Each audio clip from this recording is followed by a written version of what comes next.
13절입니다. 베드로가 대문을 두드린데 로데라 하는 여자아이가 영접하러 나왔다가 베드로의 음성인 줄 알고 기뻐하여 문을 미처 열지 못하고 달려들어가 말하되 베드로가 대문 밖에 섰더라 하니. 자, 어제 살펴본 부분이 이제 베드로가 감옥에 갇혀 죽을 위기에 처하자 우리 성도들이 모여서 간절히 기도를 했죠. 하나님께서 그를 기적적으로 감옥에서 나오게 하셨습니다. 그래서 베드로가 감옥에서 나와서 제일 먼저 간 곳이 성도들이 모여서 기도하고 있는 곳으로 갔었죠. 그래서 문을 열어달라고 이제 문을 두드리고 있는데 이 로데라는 여자아이가 이제 문을 열어주려고 가다가 보니까 베드로의 소리인 거죠. 그래서 본인도 깜짝 놀라서 문을 끝까지 다 열어줘야 되는데 문을 열다 말고 달려갑니다. 기도하던 사람들이 달려가서 베드로가 지금 대문 밖에 와 있다 이렇게 말하죠. 자, 사람들이 어떻게 반응하겠습니까? 15절 그들이 말하되 내가 미쳤다 하나 여자아이는 힘써 말하되 참말이라 하니 그들이 말하되 그러면 그의 천사라 하더라. 베드로가 문 밖에 있다고 하니까 사람들이 참말이가 네가 미쳤구나 이렇게 말하는 거예요. 아이가 얼마나 억울하겠습니까? 그래서 참말입니다. 정말 베드로입니다. 이러니까 그래 그러면 베드로를 지켜주는 수호천사겠지. 그 당시에 이렇게 수호천사가 있다고 믿었기 때문에. 자, 참 재밌는 장면을 보는 거죠. 성도들이 베드로가 왔을 거라고 생각하지 않고 있다는 겁니다. 베드로가 풀려날 거라고 생각하지 않는다는 거죠. 자, 이건 이제 뭘 말하냐면 첫 번째는 분위기가 그만큼 살벌했다는 거예요. 이거는 100% 이번에는 죽는 거죠. 100% 죽는 거다. 그래서 그 정도로 분위기가 살벌했기 때문에 베드로가 나올 거라는 건 아예 상상도 안 했던 거죠. 또는 이 사람들 분명히 그래도 살려달라고 기도하지 않았겠습니까? 살려달라고 기도하지 했을 건데 그럼 그렇게 기도하면서 믿지 않았나? 또 우리가 생각해 볼 수 있죠. 그러면 이제 우리가 또 질문을 던지죠. 그러면 성도들이 도대체 무슨 기도를 했을까? 뭐라고 기도했을까요? 베드로가 이렇게 온 걸 믿지 않을 정도면, 못 믿을 정도면 도대체 뭐라고 기도했을까? 그래서 일부 학자들은 이렇게 말합니다. 성도들이 모여서 기도할 때 하나님 우리 베드로 사도 살려주세요. 빨리 감옥에서 나오게 해주세요. 이렇게 기도 안 하고 우리 베드로 사도 이제 죽게 됐는데 이 순교를 잘 감당할 수 있는 믿음을 주세요. 거기서 예수님 부인하지 않고 죽을 수 있는 믿음을 주세요. 이런 식으로 기도하지 않았겠나. 그러니까 이렇게 아이가 왔다고 말해도 믿지 않지 않았느냐 이렇게 해석을 하기도 합니다. 그러나 이거는 이제 그 해석이고 그럴 가능성은 뭐 그렇게 많지 않죠. 아니면은 이제 우리도 기도하는 것처럼 사실 살려달라고 막 기도를 했는데 진짜 살아날 것은 믿지 않는 거죠. 기도는 하는데 믿지 않는 거. 우리도 여러분 뭐 그렇게 기도할 때 많지 않습니까? 기대하지 않고 그렇죠. 그렇게 기도는 간절히 하는데 별로 또 기대는 안 하는 거죠. 순교할 믿음을 달라고 그렇게 기도하는 거죠, 오히려. 그래서 우리가 하나님이 살릴 수도 있다는 것을 그렇게 기대하지 않는 겁니다. 자, 그러나 여러분 우리는 일단 기적을 기대하고 기도하는 것이 맞습니다, 그렇죠? 다윗도 보면 나중에 그 바세바와 통해서 아이를 낳았지만 그래도 죽는 순간까지 기도하잖아요. 살려달라고 기도하는 것입니다. 자, 기도하면서도 우리가 믿지 않는 경우가 많이 있습니다. 살려달라고 하면서도 이번에는 베드로가 반드시 죽게 될까요? 정치적인 상황이 너무 안 좋거든요. 지금 헤롯 아그리파가 이번에는 작심하고 베드로도 죽이려고 잡아놓은 거예요. 야고보를 먼저 죽였고 이제 베드로도 죽이려고 하는 거죠. 그래도 이제 상황이 그러니까 이제 사람들이 믿지를 않는 겁니다. 우리 기도에 관한 예화를 하면 이제 뭐 그런 예화 많이 들어보셨잖아요. 실화는 아닙니다. 이거는 누군가 만들어낸 예화인데 그냥 우리가 어떻게 기도하는가를 보여주기 위해서 만드는 거잖아요. 그 교회 앞에 어느 교회 앞에 나이트클럽이 있어가지고 이 나이트클럽 때문에 교회가 너무 방해가 되는 거예요. 그래서 덕이 안 되고 금요기도 하고 나면 막 서로 이게 부딪히잖아요. 그래서 이 교회가 한때를 기도했다고 하잖아요. 저 나이트클럽 문 닫게 해달라고. 근데 어느 날 나이트클럽에서 화재가 나가지고 망했어요. 그래갖고 이 나이트클럽에서 이제 교회를 고소했죠. 당신들이 기도해서 우리가 불나서 망했다. 그러니까 이제 재판하면서 교회는 우리가 기도한다고 왜 불이 나느냐 이러면서 손으로 공부하고 그랬다는 그런 이제 지어낸 얘기, 이건 지어낸 얘기일 겁니다. 뭘 말하죠? 우리가 생각보다 기도하면서 믿지 않고 막 기도하는 게 많다 이겁니다. 중요한 거는 여러분 우리가 믿음대로 기도하고 기도하는 대로 이루어지실 것을 그렇게 믿음으로 바라봐야 하는 것이죠. 자, 오늘 초대교회도 이런 일이 있었다는 거 볼 수 있습니다. 16절 베드로가 문 두드리기를 그치지 아니하니 그들이 문을 열어 베드로를 보고 놀라는지라. 베드로가 계속 문을 두드리니까 사람들이 정말 문을 열어주고 보니까 베드로가 맞습니다. 베드로를 보고 와 하고 할렐루야 하고 막 끌어안아야 되는데 놀라는 거예요. 주춤하는 거죠. 자, 놀라는 게 정상입니다. 놀라는 게 정상이죠. 왜냐하면 놀랄 정도가 아니면 기적이 아니죠. 죽어야 되는데 살아서 돌아오니까 기적이잖아요. 그러니까 놀라는 게 당연한 겁니다.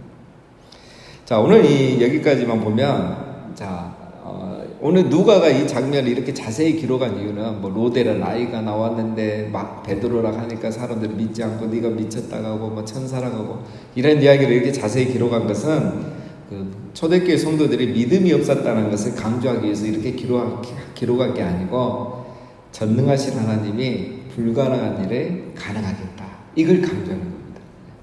초대교회 성도들이 얼마 지금 믿음 좋습니까? 얼마 기도 뜨겁게 합니까? 그런데 그들조차도 놀랄 정도로 진짜 불가능한데 이번에 베드로가 나오는 거는 저번에는 하나님 살려줬지만 이번에는 불가능한데 하나님 이렇게 하실 정도로 역사하셨다 이겁니다. 여러분 이처럼 우리가 기도하면 하나님이 일하시고 우리가 간절히 기도하면 하나님이 이루어 주실 줄로 믿습니다. 그래서 우리가 할 수 있는 건 간절히 기도하는 겁니다.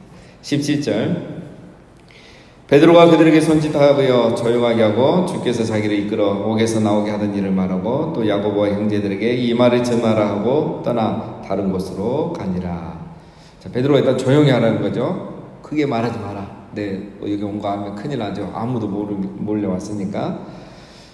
자, 그래서 이제 일어난 일 왜 이렇게 오게 됐는가 하나님의 역사를 다 말해주고 또 야고보와 형제들 이 자리에 없었다는 거죠. 그들에게도 전달해달라는 거죠. 여기서 야고보는 예수님의 동생 야고보입니다. 앞에 죽은 야고보와는 다른 사람이고요.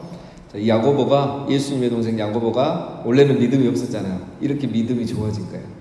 이 예루살렘 교회 중요한 리더가 된 겁니다. 그래서 이렇게 말합니다.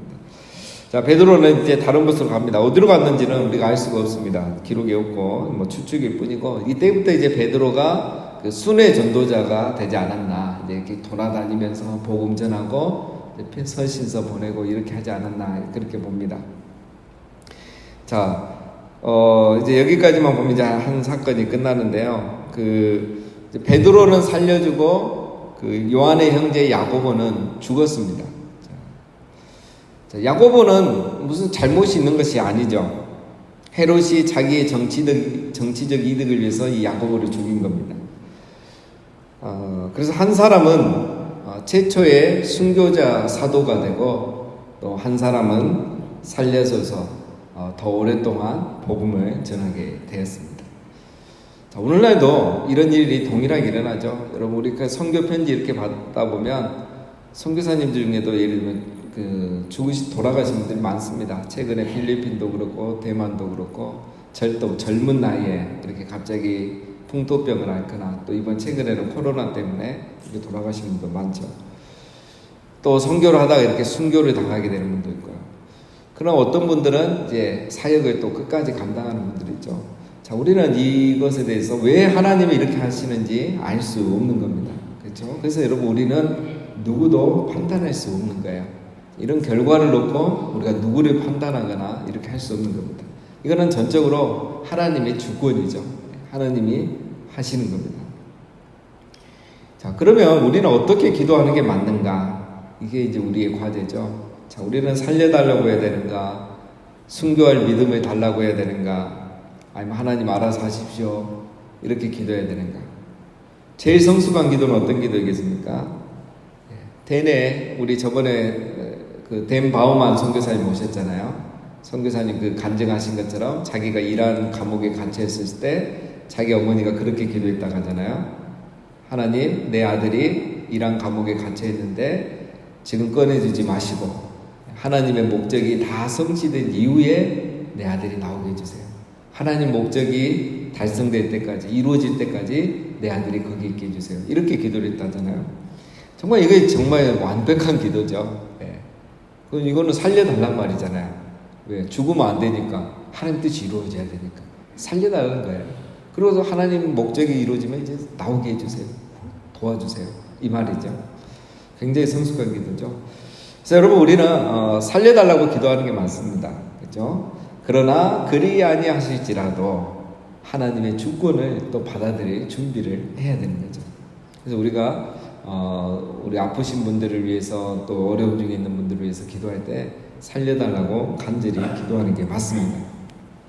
왜? 우리가 할 수 있는 것은 간절히 기도하는 것이고, 그리고 우리는 그 결과는 하나님 주신 대로 받아들이는 겁니다. 그게 믿음이죠. 거기에 하나님의 뜻이 있는 걸 알기 때문에 거기서 우리는 또 하나님의 뜻을 찾아가는 겁니다. 자, 그런 이런 부분을 우리 함께 고민해 볼 수 있습니다.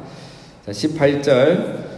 나리샘의 군인들은 베드로가 어떻게 되었는지 알지 못하여 적지 않게 소동하니 헤롯이 그를 찾아도 보지 못하며 파수꾼들을 신문하고 죽이라 명하니라. 헤롯이 유대를 떠나 가이사라로 내려가서 머무니라. 자, 날이 새 곳에 이제 베드로가 없어졌다는 걸 알게 됐죠. 아무리 찾아도 뭐 찾을 수가 있겠습니까? 그래서 헤롯이 경비병들을 신문하고 죽이라고 명합니다. 왜 경비병들에게 책임을 묻느냐? 일단 의심하는 거예요. 이게 불가능한데 나갔다는 거는 뭐 이걸 기적을 믿지 않는 사람들에게는 말도 안 되는 얘기죠. 그래서 경비병들이 음모를 꾸미고 같은 편이라고 생각을 했던 거죠. 그래서 신문을 하고 죽이라고 합니다. 또 그 당시에 법도 이렇게 죄수가 탈옥을 하면 경비병을 사용할 수 있는 그런 법도 있습니다. 자, 그래서 죄 없는 이 경비병들이 죽게 되죠. 자, 이것은 이제 뭘 보여주고 있습니까? 하나님은 자기 종을 살리는데 헤롯 왕은 자기 부하를 죽이는 거죠. 자기의 무능력인데 자기 부하를 죽입니다. 그러나 하나님은 자기 종을 끝까지 책임져 주시는 거죠. 자, 누가는 이걸 강조하고 있습니다. 20절. 헤롯이 두로와 시돈 사람들을 대단히 노여하니 그들의 지방이 왕국에서 나는 양식을 먹는 까닭에 한마음으로 그에게 나와 왕의 침소 맡은 신하 블라스도를 설득하여 화목하기를 청하니라. 자, 이제 분위기가 좀 바뀌었죠. 다른 이야기입니다. 자, 헤롯이, 베드로가 나간 뒤에 이제 헤롯은 베드로가 가둬놓고 헤롯은 이제 가이사라에 갔습니다. 아마 여기서 축제가 있었던 것 같은데, 자, 여기서 헤롯 아그리파 왕인데, 헤롯이 이 두로와 시돈, 그러니까 지중해 해변 도시죠. 저 북쪽에 있는 두로와 시돈을 좋아하지 않습니다. 외교 관계가 별로 안 좋아요. 그런데 이 헤롯이 가이사라 이제 두로와 시돈에서는 가깝죠. 예루살렘보다 혹시 같은 해변 도시니까 이 두로와 시돈에서 예교관을 파송한 겁니다. 그래서 이 아그리파 왕이 헤롯 왕이 지금 가이사라에 왔으니까 가가지고 좀 이렇게 외교 관계를 잘 풀고 와라 이렇게 이제 보냈겠죠. 그래서 그 두 사람이 이제 왕의 침소를 맡은 신하 블라스도를 통해서 헤롯의 마음을 살 수 있는 기회를 잡는 거예요. 왕의 침소를 맡은 신하라면 왕이 가장 믿는 신하잖아요. 가장 신뢰하는 신하잖아요. 그래서 그 사람을 통해서 이렇게 헤롯에게 접근을 하는 겁니다.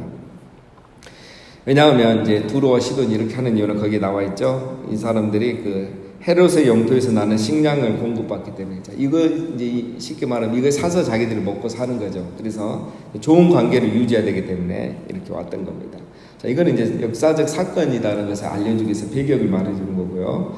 자, 누가는 이제 21절 이야기 강조하죠. 헤롯이 나를 택하여 왕복을 입고 단상에 앉아 백성에게 연설하니, 자, 이 축제를 하면서 이제 왕으로서 이제 연설을 했겠죠. 무슨 말을 했는지는 알 수 없지만 반응이 대단합니다. 22절.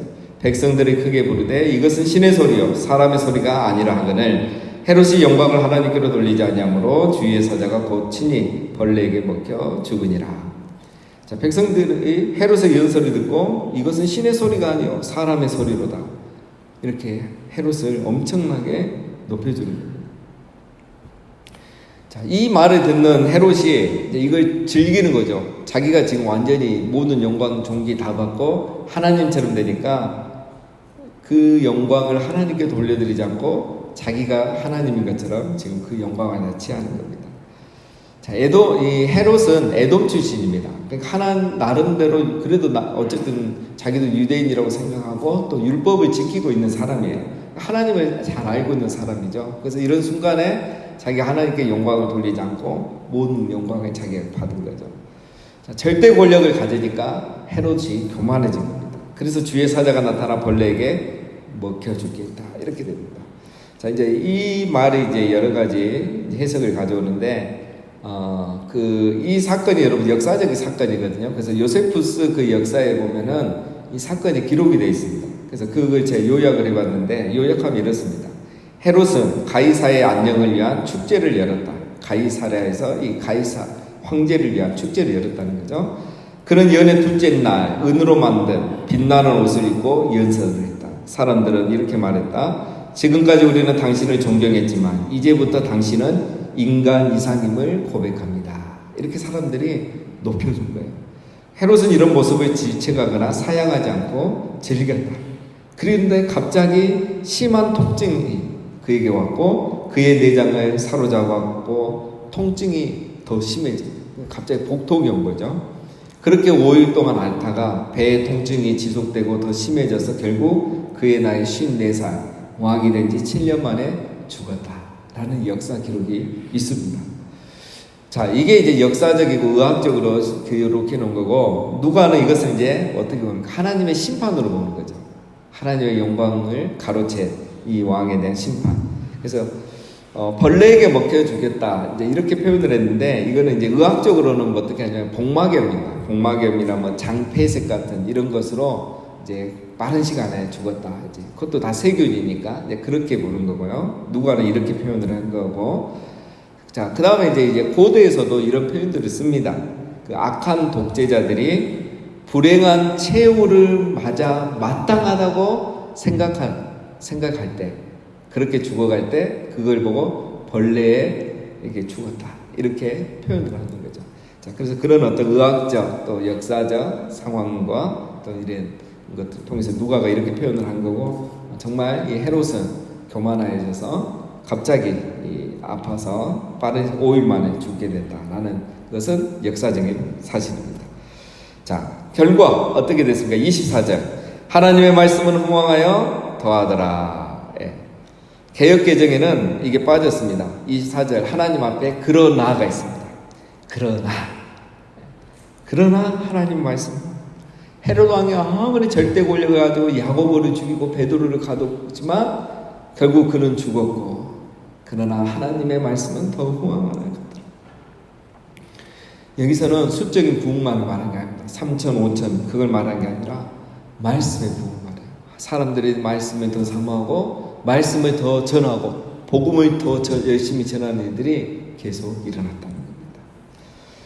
자, 25절 바나바와 바울이 부조하는 일을 마치고 마가라는 요한을 데리고 예루살렘에서 돌아오니라. 자, 25절은 사실 13장 1절하고 연결이 됩니다. 그래서 이게 오히려 13장 1절부터 이렇게 되면은 훨씬 더 이해하기 좋죠.